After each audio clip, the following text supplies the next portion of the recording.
Alone in the Dark is a survival horror game developed by Pisces Entertainment and released in March of 2024.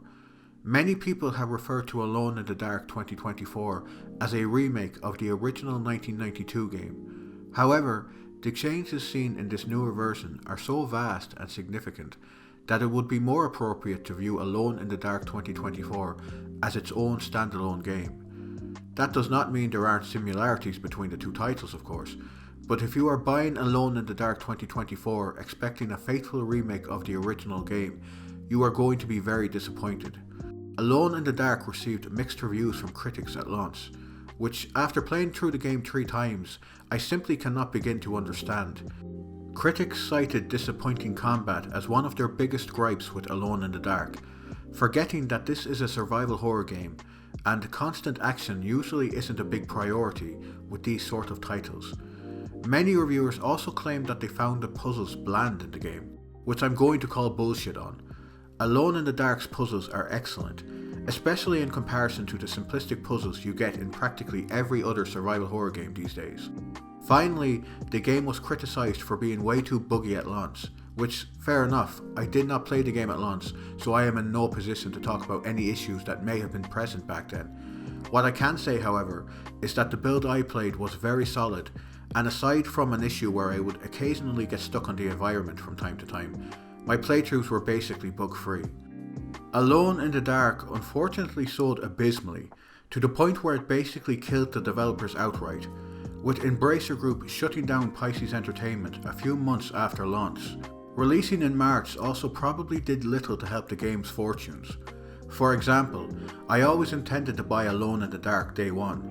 However, in March I spent over €120 on the deluxe edition of Final Fantasy VII Rebirth, and so was in no position to buy any more games for a few months. No regrets, by the way, that game is fucking phenomenal.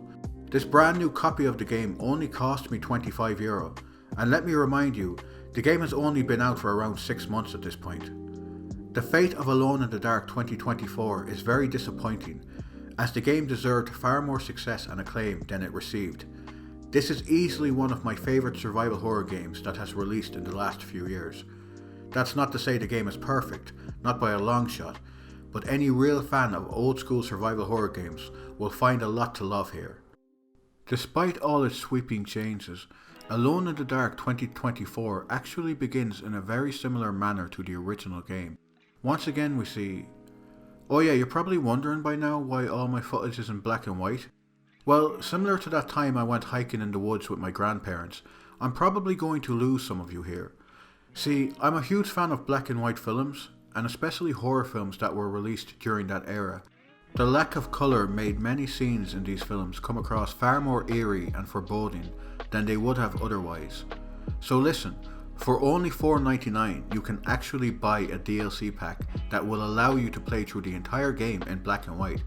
Now, before you start threatening me with comments like, "You alcoholic, potato-eating McFuck, you actually expect me to pay $5 to essentially lower the contrast on my TV?" I would reply, of course not. It's sometimes on sale for $2.49. To be fair, you'll probably understand my point better with a few examples I took during my playthrough. Take this rainy sequence outside in the garden, for example. In black and white, your visibility is incredibly limited, and the whole area is far more spookier than it would be with the filter removed. When viewed normally, however, you are able to see far ahead in the distance, and nothing is left up to your imagination. One final example. At one point, the power goes off in the wine cellar, and you need to make your way back upstairs. When viewed normally, it's very easy to see everything around you, which distills a lot of the tension. However, when viewed in black and white, this scene is pitch black, which ramps up the scare factor significantly. This monster crawling out of the shadows is also the stuff of nightmares, and wouldn't have been half as effective without the filter. So essentially my point is that if you want to experience Alone in the Dark at its absolute scariest, this DLC pack is well worth the money.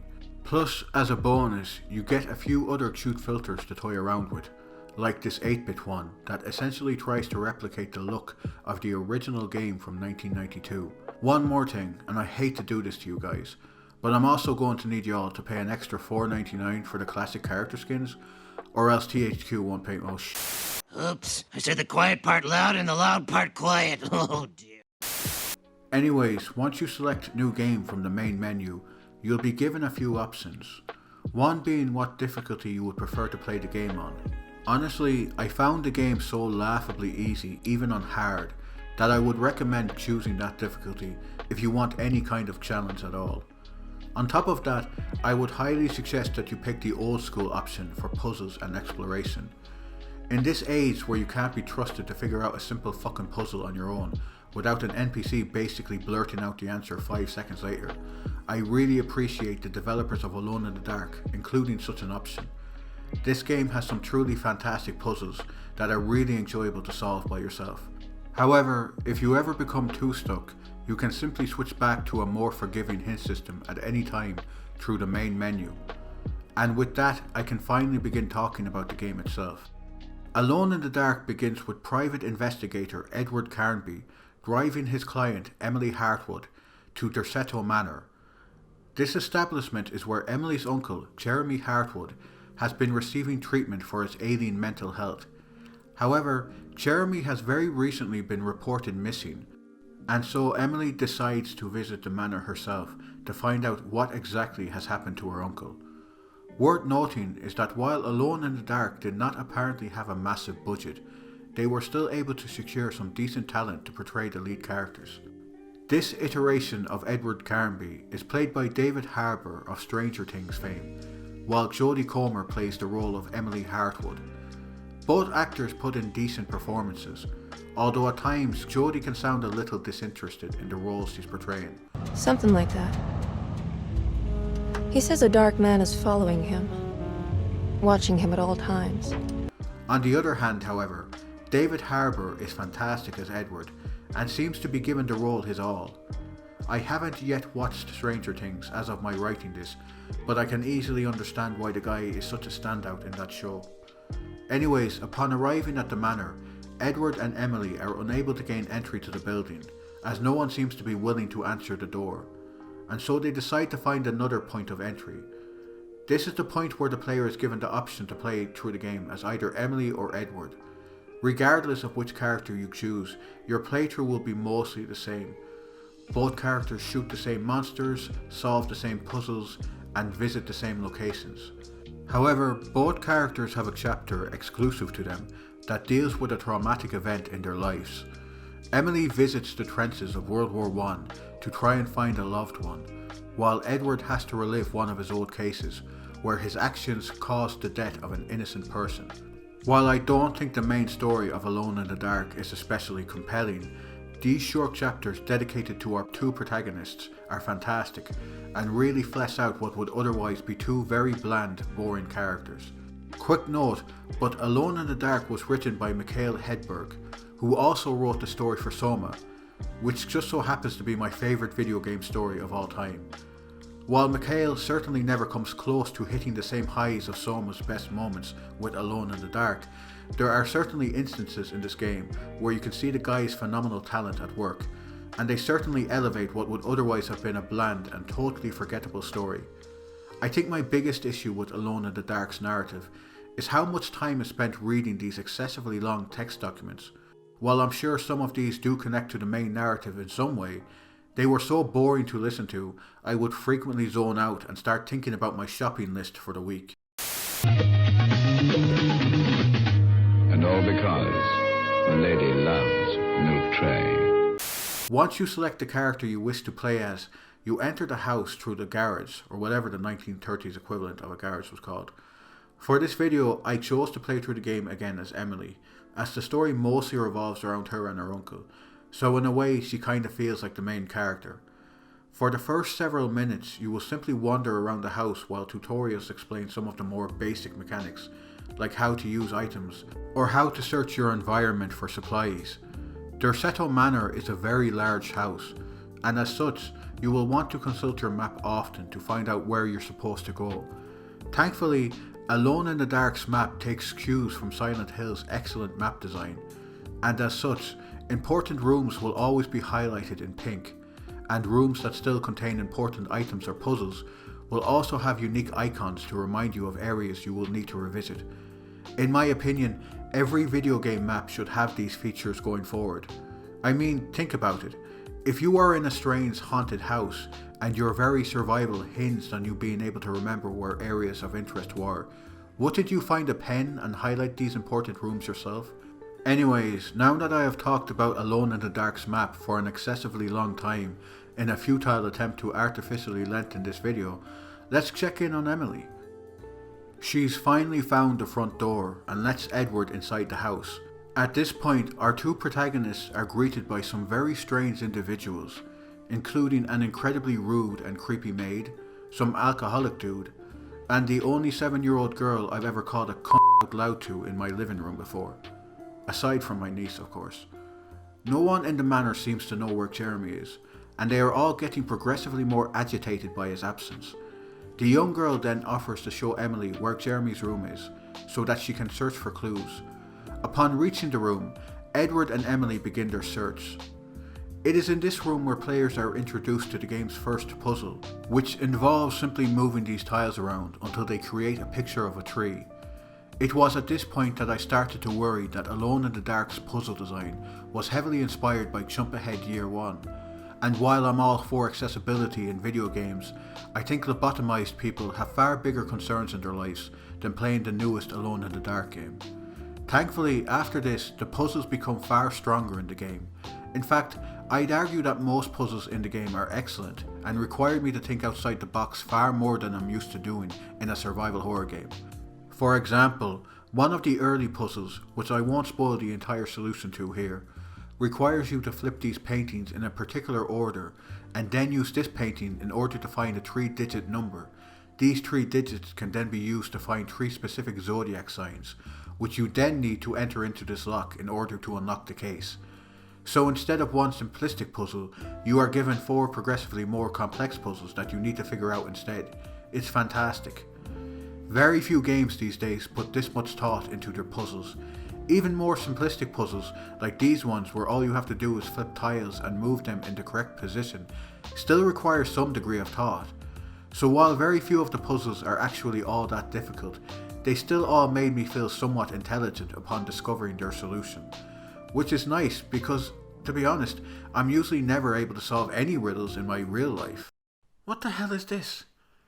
Is this some kind of cipher or something? I can't figure it out. Fuck this. What do you want from me?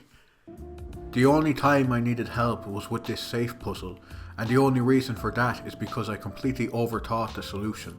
Thankfully, my brother was easily able to provide me with the solution, and I instantly felt 10 times more stupid than I ever had before. But overall, the puzzles in Alone in the Dark 2024 were probably the highlight of the entire game for me, and I just wish there were more of them. Anyways, getting back to the story, Edward Carnby is eventually able to find a creepy painting in Jeremy's room that seems to almost hypnotize Emily. Soon afterwards, Emily finds herself separated from Edward, and somehow in a city she does not recognize. Exploring the city, Emily soon bumps into a guy named Baptiste, who explains that Jeremy made a pact with someone named the Dark Man, and the reason he can't be found in the manor is because he's been using a voodoo necklace in order to teleport to different locations in order to hide from the Dark Man. The woman who gave Jeremy the necklace is thankfully nearby, and so Emily sets off towards her apartment. Along the way, however, she begins bumping into disturbing creatures who attack her on sight. This first jump scare is genius, by the way.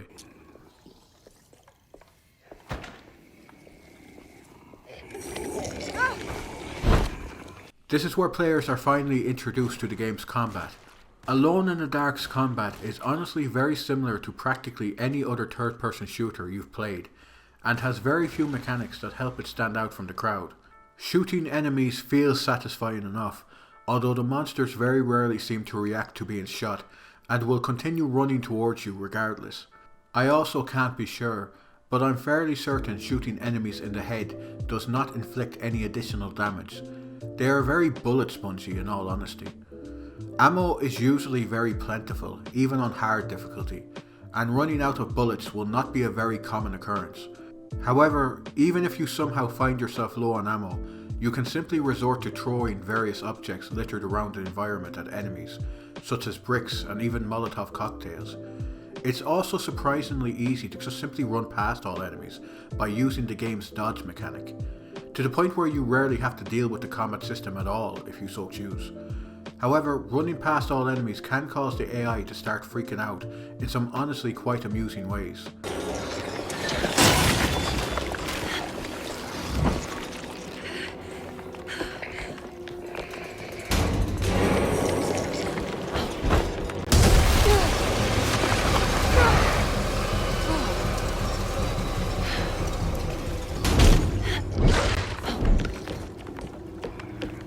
It is also possible to find melee weapons littered around the environments. However, these are very short-term weapons, as they will break after only a few swings, but they are useful for when you are trying to conserve ammunition. Finally, some sections will allow you to simply sneak past enemies using one of the worst stealth mechanics I've ever seen in a game. When sneaking, your movement speed is reduced by a ridiculous amount, to the point where I simply gave up on using the stealth system altogether within a few minutes. Plus, like I mentioned earlier, ammo is so plentiful in the game that sneaking is almost never necessary outside of 2 brief moments in the game. Both Emily and Edward use very similar weapons throughout the game. There is a shotgun that can down most enemies in a single blast, but ammo for this weapon is incredibly limited. A Tommy gun that absolutely tears through enemies, but isn't found until late into the game, and a flare gun that does flare shit. There are no weapons that stand out. They are disappointingly generic for a horror game with Lovecraft themes, in all honesty. I have seen reviews that claim that Alone in the Dark's enemy designs are very generic and boring, and I couldn't disagree more with this take. Most monsters are very creepy and even Lovecraftian in nature. I especially love the design of these skeleton guys. My only issue with the enemy design in Alone in the Dark is how few different enemy types there are. There are really only 2 enemy types you will commonly face outside of bosses. Getting back to the story, Emily soon finds the apartment of the voodoo lady who gave Jeremy the necklace that allows him to teleport to different places. Inside the apartment, Emily finds a talisman that allows her to leave this world and return to the Derceto manor. This talisman will be used for several puzzles throughout the game. More importantly, however, this talisman allows Emily to access different areas separate from the house. Consider these locations as short linear levels that emphasize action over puzzle solving and exploration. You will travel to several different locations during the game, and while I won't spoil all of them here, I would like to quickly highlight some of my favourites. The cemetery is a creepy location that blends decent puzzle solving with plenty of action. It's where the game begins to let loose and the combat finally becomes enjoyable. I also love Emily's trek through the trenches of World War I, but to explain why would require me to delve deep into late game story spoilers. She does, however, have to sneak around this big bastard who is impervious to gunfire. Not being able to rely on your guns for once makes for a nice change of pace. Speaking of having to avoid combat, my favourite location in the game has to be the ancient library, where you finally come face to face with the Dark Man. This guy can't be harmed with weapons, and so your only real option is to run. I found this section genuinely terrifying the first time I played it, especially as the Dark Man can just teleport in front of you with ease. In fact, I was surprised by how creepy I found Alone in the Dark in general. The game is fantastic at upending your expectations. For example, at one point I was simply running through this room that I had already been in several times before, and so it's understandable that I wasn't expecting anything out of the ordinary to happen.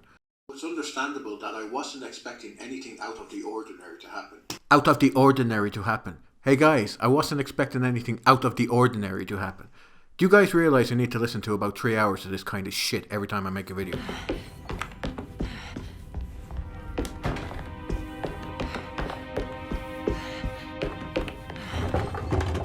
It's blocked.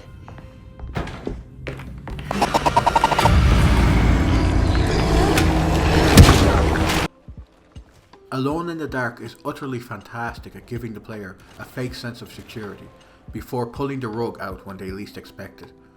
As a long-time fan, I absolutely loved the little callbacks to earlier games in the series. My favourite being this late game area that uses fixed camera angles similar to the original Alone in the Dark and Resident Evil titles. In all honesty, I know I've been heaping praise on this game, but given the reviews Alone in the Dark received at launch, I'm shocked I enjoyed it as much as I did. Of course, no game is perfect, but my list of issues are tiny in comparison. The game is way too easy, even on hard difficulty. Late game puzzles are far less inventive than ones found in the beginning, and the game is incredibly short. During one of my playthroughs, I was able to finish the game in under 2 hours. However, this was while I was going for the trophy for completing the game in under 3 hours. But still, it wasn't the hardest trophy to unlock. Basically, don't expect to take any more than 6 to 7 hours to complete the game the first time. It's an incredibly well paced and enjoyable 6 to 7 hours, but I know a lot of people will still find that length unacceptable for a modern AAA game. My biggest issue with Alone in the Dark, however, is with the game's convoluted storyline and one-dimensional characters. None of these guys are memorable. Well, except for the little girl maybe, and that's only because of what a she is. In one scene, this girl straight up stabs Emily in the back with a syringe. Emily is surprisingly calm about the whole situation. Meanwhile, if this little bitch had tried to pull that shit on me, her neck would be snapped instantly. And don't get me wrong, I don't condone violence of any kind towards children. The only time I've ever cheered about a child being brutally murdered is when I finally convinced my girlfriend to have that abortion. And this isn't the only time she pulls this shit either. There's another cutscene where she straight up slaps Emily in the face. How did you... Is that supposed to be my... Ow! You should learn your place, little girl.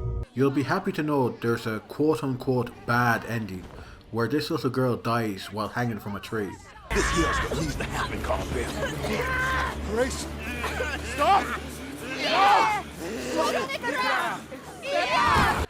There are other comedic scenes in the game besides this one, of course, but I don't know, I think this one might be my favourite. On a side note, it was a situation very similar to this one that now means I no longer have to pay child support. So if you can find another possessed demonic tree for a reasonable price, I'd highly recommend picking one up. Here we see footage from several eyewitnesses showing what appears to be living trees.